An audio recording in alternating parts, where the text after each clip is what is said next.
ঈদ আনন্দ উদযাপনে উন্নত মনসঙ্গ নতুন পোশাক, তাই তো নতুনভাবে সাজানো হয়েছে শপিং মল আর বিপণী বিতান। শুভেচ্ছা কার্ড দিয়ে ক্রেতাদের স্বাগত জানাচ্ছেন অনেক বিক্রেতা। রাজধানীর ব্র্যান্ডের দোকানগুলোতে এরই মধ্যে পুরুষদের পোশাকের বিক্রি বেড়েছে।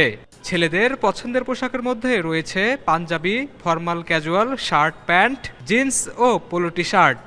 ঈদে ফর নাও কিনলাম একটা শার্ট, একটা টি শার্ট। প্রাইজের আপ ডাউন হয় নাই এখনো, আগের মতোই আছে প্রাইস। গত বছরের তুলনায় এবছর পুরুষদের পোশাকের দাম বেশি বলে অভিযোগ অনেক ক্রেতার। তবে বিক্রেতাদের দাবি, কাপড়ের গুণগত মান ও নকশা মিলিয়ে সাধ্যের মধ্যেই রয়েছে দাম।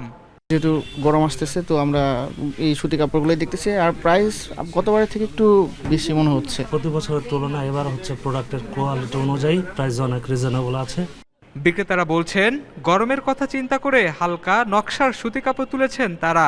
কটনের ভিতরে এবার খুবই বিসকস ফেব্রিক্স আছে, তারপর আপনার রেমি কটন আছে। আমরা আশাবাদী, আমরা লাস্ট 10 রমজানে আমরা ভালো কাস্টমার পাবো।